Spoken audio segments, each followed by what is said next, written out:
فرمایا وَإِذَا سَأَلَكَ عِبَادِي أَنِّي فَإِنِّي قَرِيب، محبوب جب میرے بندے آپ کی بارگاہ میں آ کے میرے بارے میں پوچھیں نا تو ان سے کہہ دینا میں ان کے قریب ہی ہوں، قریب ہی ہوں۔ دلیل کیا ہے؟ یہ جب بھی مجھ سے دعا مانگیں گے میں ان کی دعاؤں کو قبول فرماؤں گا، میں ان کے قریب ہوں، میں ان کے قریب ہوں۔ یہ جب بھی دعا مانگیں گے نا میں قبول کروں گا، میں ان کے قریب ہوں۔ اللہ تبارک و تعالیٰ کے بندے اللہ سے محبت کرتے، رب کی بارگاہ میں جھکتے، اس کو اپنے دکھ سناتے، اس کے پیارے محبوب صلی اللہ تعالیٰ علیہ وسلم کا وسیلہ لے کے اس کے حضور حاضر ہو جاتے، پیشانیاں سجدوں سے روشن ہوتی۔ ہم نا ہر چیز کے لیے وقت نکالتے ہیں، ہر چیز کے لیے، لیکن عبادت کے لیے وقت نہیں نکالتے۔ ہر شے آباد ہے، ہر شے، ہماری فیس بک بھی آباد ہے، واٹس ایپ بھی آباد ہے، ہمارے ٹویٹر بھی آباد ہیں، ہماری ہر چیز آباد ہے۔ سب سے کم آباد ہمارا مصلی رہ گیا ہے، سب سے کم۔ وہ لوگ اب ڈھونڈنے سے ملتے ہیں جن کی بغل میں مصلی ہوتا تھا۔ میرے بھائی آپ کتنا کو دنیا کے پیچھے بھاگو گے تھکا دے گی، کتنا دولت کے پیچھے بھاگو گے تھکا دے گی۔ آپ جب اپنی زندگی میں جمع تفریق کرو گے نا تو مرتے وقت احساس ہوگا کہ سارا کچھ تو لوگوں کے لیے کیا، اپنے لیے تو کاری کچھ نہیں سکے۔ اور ہم عبادت کے معاملے میں بہانے بازی بھی کرتے ہیں۔ ہم کہتے ہیں اوہو رزق کمانا بھی تو عبادت ہی ہے نا، تو میں حلال روزی کے لیے جا رہا ہوں، یہ بھی تو عبادت ہے نا۔ میری طرح کے لوگ کہہ دیتے ہیں کہ میں سویرے اٹھ کے مدرسے میں کچھ اسباق دیکھتا ہوں تو یہ بھی تو عبادت ہے، میں بیان کرنے کے لیے مطالعہ کرتا ہوں تو یہ بھی تو عبادت ہے نا، اتنے لمبے سفر کر کے ملک میں دنیا میں گھومتا ہوں تو یہ بھی تو میں عبادت ہی کر رہا ہوں۔ اب اسپیشل نفلوں کے لیے وقت کس طرح نکلے، اسپیشل کر کے تسبیح میں کیسے چلاؤں، میں سارا کچھ ہم بہانے بنا لیتے ہیں نا۔ میرا سوال یہ ہے کہ یہ ساری باتیں صحابہ کو، نبی کریم کو، دیگر لوگوں کو بھی تو پتہ تھی نا، لیکن آپ غور تو کریں 23 سال حضور کو وقت ملا، مختصر وقت ظاہراً تبلیغ کرنے کے لیے، پوری دنیا میں دین بھی پھیلانا ہے۔ گھر میں 11 ازواج ہیں، 4 بیٹیاں ہیں، ان کی اولادیں، سارے کام کاج بھی دیکھنے، لیکن سیدہ طیبہ طاہرہ حضرت عائشہ صدیقہ رضی اللہ تعالیٰ عنہ فرماتی ہیں سارا دن تبلیغ کرتے، ہر غلام کے دکھ سنتے، گھر میں آتے تو اپنے گھر والوں کا خیال کرتے، کام میں ہمارا ہاتھ بٹاتے۔ قربان جاؤں، کہتی ہیں زمانہ سارا سو جاتا لیکن آمنہ کے لال مصلی بچھا لیتے۔ دنیا سو گئی، ساری سب سو گئے، جو خدام تھے، وہ جو غلام تھے وہ سو گئے۔ صحیح مسلم میں لفظ ملیں گے، سیدہ پاک فرماتی ہیں او میرے نبی کے غلاموں، میں نے یہ رنگ بھی دیکھا ہے کہ حضور نے اتنا کھڑے رہے، اتنا قیام کیا، اتنا قیام کیا کہ مقدس پیروں میں ورم آ گئے، سوج گئے پیر، اتنے بڑے۔ دل پہ ہاتھ رکھ کے نہیں بتا سکتا کہ میرے کبھی نماز میں پیر سوج گئے، کوئی نہیں بتا سکتا۔ بچوں کی روٹی کماتے تھک گئے بات الگ ہے، ہم سیر کرنے گئے تو تھک گئے بات الگ ہے، لیکن عبادت میں یہ بھی تو مسلم شریف ہے نا، یہ بھی تو دین ہے نا، یہ بھی تو حضور کی سنت ہے، یہ بھی تو وہ چیز ہے جو کریم کی آنکھوں کی ٹھنڈک ہے۔ سیدہ فرماتی ہیں پیروں میں ورم آ گئے، اور ساری رات ہی حضور نے نماز پڑھی اور ایک ہی آیت بار بار دہرائی۔ مسجد نبوی میں بلال حبشی نے فجر کی اذان دے دی اور حضور ابھی مصلی پہ تھے، کریم فارغ ہوئے۔ میں نے عرض کی یا رسول اللہ صلی اللہ علیہ وسلم، آپ کے تو صدقے اللہ اگلے پچھلوں کے گناہ معاف کرے گا، تو آپ اتنی آہوزاری کیوں فرماتے ہیں؟ آپ تو شفیع ہیں، آپ تو انبیاء کے امام ہیں۔ تو حضور نے فرمایا عائشہ تم نے گنوایا ہے نا میرے اللہ کی مجھ پر کتنی رحمت ہے، افلا اکونا عبدا شکورا، فرمایا اگر اس نے اتنی نعمتیں دی ہیں تو کیا میں اس کا شکر گزار بندہ نہ بنوں، میں شکر گزار بندہ نہ بنوں اس کا؟ پھر اگر اتنی نعمتیں اس نے دی ہیں، مجھے اتنا نوازا ہے، تو پھر میں اس کے سامنے سجدے نہ کروں؟ او میرے بھائی، بڑے قابل فخر لوگ ہیں ہم کہ ہم نبی پاک کے غلام ہیں، ہم قابل فخر ہیں کہ نبی کریم کے غلام ہیں، کیا کبھی اس غلامی کے شکرانے میں بھی 2 نفل پڑھے کہ یا اللہ تیرا شکر ہے تو نے ہمیں حضور کا غلام بنایا ہے؟ یاد رکھیں کہ اپنی روحانی زندگی کو آباد کریں، استغفار پڑھیں، تسبیحات کریں۔ حضرت عبداللہ ابن عمر رضی اللہ تعالیٰ عنہ حضرت عمر کے صاحبزادے ہیں، مکہ مکرمہ میں ان کی قبر ہے۔ میں نے جب انہیں پڑھا تو مجھے ان سے بڑا پیار ہو گیا، لیکن آپ کو پتہ ہے وہاں جا کے کسی شخص کا مزار تلاش کرنا یا پوچھنا ایک مشکل کام ہوتا ہے۔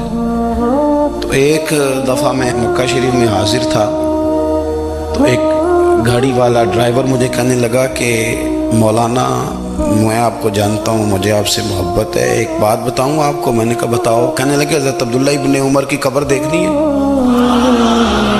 میں نے کہا یہ تو نہیں کہہ رہا، یہ کسی نے بندوبست کرایا ہے، یہ اللہ نے تیرے دل میں بات ڈالی ہے، یہ ہو گیا تو لے چل مجھے۔ حضرت عبداللہ ابن عمر کو نبی پاک نے فرمایا تھا راجل صالح، یہ نیک بندہ ہے، یہ متقی آدمی۔ حضرت عبداللہ ابن عمر رضی اللہ تعالیٰ عنہ سیدنا فاروق اعظم رضی اللہ تعالیٰ عنہ کے صاحبزادے ہیں، اور ان کی ہمشیرہ سیدہ حفصہ رضی اللہ تعالیٰ عنہ حضور کی زوجہ محترمہ ہے۔ ایک دن اپنی ہمشیرہ سے کہنے لگے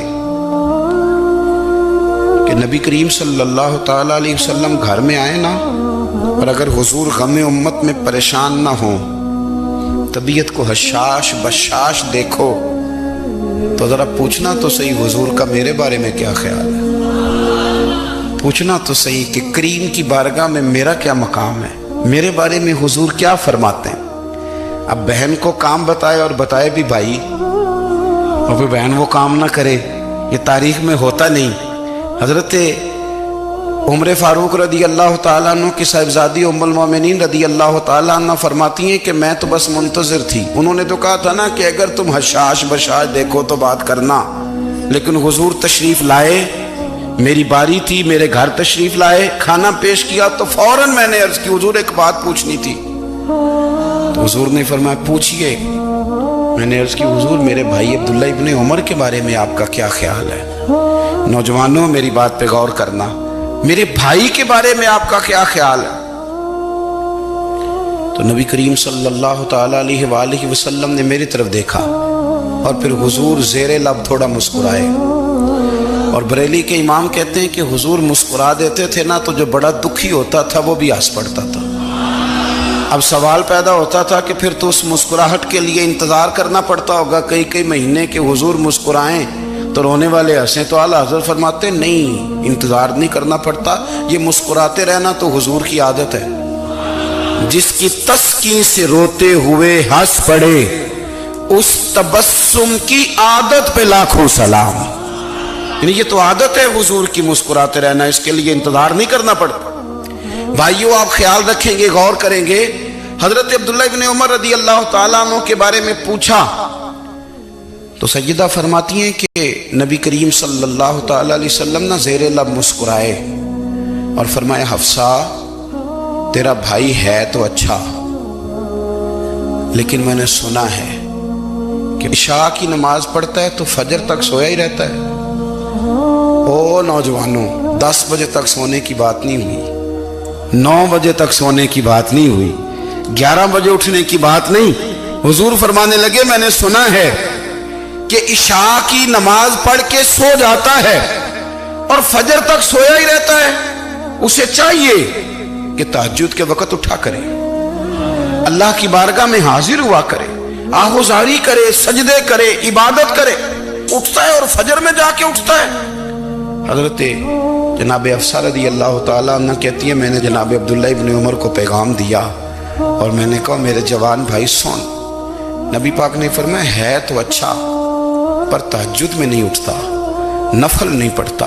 او میری ملت کے جوانوں، مزہ نہیں آ جاتا جب ساری دنیا سوئی ہو، ساری دنیا، اور بستر بھی گرم ہو اور نیند بھی پورا غلبہ کر رہی ہو، اور اچانک گھنٹی بجے دماغ میں، آنکھ کھلے، گھڑی پہ نظر پڑے، 3:30 4 بجے کا پیغام گھڑی بتائے، اور کوئی چڑھتی جوانی والا اٹھ کے وضو کرے، اور جب وہ مصلی کھول کے بچھائے تو مدینے والے محبوب کہتے ہیں کہ ہر نماز پہ رب ثواب دیتا ہے، اور جو اٹھ کے تہجد کی نماز پڑھے اسے دیکھ کے تو رب مسکراتا ہے، جو اس کی شان کے لائق ہے، جو اس کی شان کے لائق، وہ مسکراتا ہے، خوش ہوتا ہے کہ میرا بندہ تہجد میں اٹھ گیا، وہ مسکراتا ہے۔ کاش ہماری صبحیں کبھی اپنے مالک کے نام ہو جائیں، کاش کے صبحیں۔ حضرت ابو الحسن رحمت اللہ تعالیٰ علیہ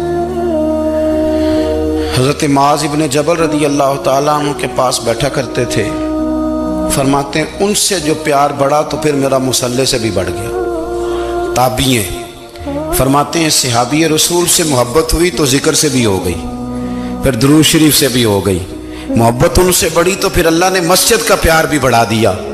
آپ فرماتے ہیں کہ میری ہر وقت بھی یہ چاہتی تھی کہ بس اللہ اللہ کروں، بس اللہ اللہ کروں، بس نہ میں ذرا تھوڑی جان چھڑاؤں لوگوں سے، کوئی 10 منٹ ملے تو میں کچھ 4 نفل پڑھ لوں، میں تھوڑا سا نہ بچوں لوگوں سے، اور مجھے تسبیح ملے تو میں نہ کچھ 400-500 دفعہ استغفار پڑھوں، سبحان اللہ، الحمدللہ، اللہ اکبر، لا حول ولا قوت الا باللہ، میں نہ تسبیحات پڑھوں۔ فرماتے ہیں کہ بچے تھے گھر میں 6-7، غربت تھی، کام ملتا کوئی نہیں تھا، اور میں کام چور نہیں تھا، کام ڈھونڈتا تھا، پر اللہ کی قدرت کے کام نہیں ملتا تھا۔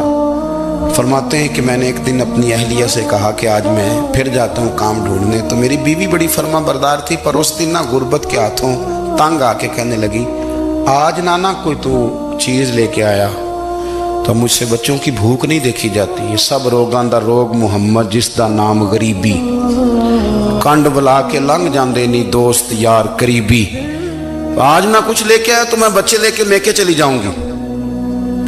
شیخ فرماتے ہیں کہ میں بڑا پریشان گھر سے نکلا، پر میں نے صبح سے لے کے زور تک کام ڈھونڈا، کام ملا کوئی نہیں، تو میرے دل میں خیال آیا چلو کام نہیں ملتا تو اللہ اللہ تو کرے نا، چلو بندوں کی مزدوری نہیں ملتی تو رب کریم کی عبادت ہی کرتے ہیں۔ فرماتے ہیں کہ میں نے نا فرات کے پانی سے وضو کیا، نہر کے، شدید دھوپ تھی، ساتھ ریت تھی اور ریت تپ رہی تھی، میں نے اپنا رومال وہیں مصلی کے طور پر بچھا لیا، اور فرماتے ہیں کہ زور سے لے کر عصر تک نماز پڑھی، دھوپ بھی پورے زور پہ، پر میرے سجدے کا ذوق بھی پورے زور پہ۔ فرماتے ہیں سورج بھی چمک رہا ہے اور رب کی عبادت کا ذوق بھی پورے زور پہ، میں سجدہ کروں تو پھر میرا اٹھانے کو جی نہ چاہے۔ میرے استاد لکھا کرتے تھے، یہ ان کا شعر ہے، وہ کہا کرتے تھے مجھے سوز دے، مجھے ساز دے، اور مجھے نیم شب کا نیاز دے، دم سجدہ خود کو میں توڑ دوں، مجھے ایسا ذوق نماز دے، اور میں تیری بہار کا پھول ہوں، میں کھلا بھی ہوں تو تیرے لیے، مجھے میری شاخ سے توڑ لے، مجھے اپنی زلف کا ناز دے۔ بھائی فرماتے ہیں کہ عصر تک میں نے نفل پڑھے، دل ڈھلنے لگا، عصر کی نماز پڑھی اور میں وہاں سے چلا۔ اب میں جب نکلنے لگا تو دل میں خیال آیا کہ چھوٹی چھوٹی دیواریں ہیں گھر کی، بغیر کچھ لیے جاؤں گا تو بیوی دور سے دیکھے گی تو شور کرے گی کہ پھر خالی ہاتھ آ گیا ہے۔ کہتے میں نے اپنے اسی رومال میں جس پہ میں نے نماز پڑھی تھی نا، رومال میں کی آخی دے پنجابی جسافہ، کہتے ہیں اسی میں نا میں نے کچھ ریت بھر لی کہ وہ دور سے دیکھے گی تو سمجھے گی کچھ لے کے آیا ہے، چلو جا کے اسے بتا دوں گا کہ آج پھر مزدوری نہیں ملی۔ کہتے ہیں وہ ریت لے کر جب میں گھر میں گیا تو پہلے بیوی دروازے پہ کھڑی ہوتی تھی، پوچھتی تھی خالی ہاتھ آ گئے ہو؟ آج میں نے دیکھا تو ہے ہی کوئی نہیں۔ فرماتے ہیں میں اندر داخل ہوا، سلام لیے، کونے میں میں نے وہ رومال رکھ دیا اور میں نے آواز دی کہ بھلی مانس کہاں ہو؟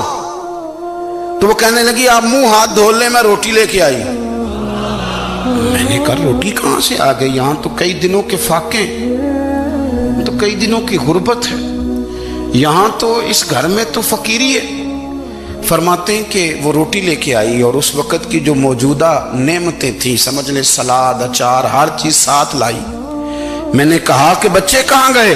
کہنے لگی وہ کھانا کھا کے کھیلنے گئے، آپ کھانا کھا لیں آ جاتے۔ کھانا اس نے چن دیا۔ میں نے حیرت انگیز لہجے میں ساری نعمتیں اپنے دسترخوان پہ دیکھ کر کے بیوی سے پوچھا یہ کہاں سے آیا کھانا؟ بچوں کو تو نے کہاں سے کھانا کھلایا؟ یہ سارا کچھ کیسا ہے؟ کہنے لگی پتہ نہیں آج آپ کس کریم کی مزدوری کرنے چلے گئے۔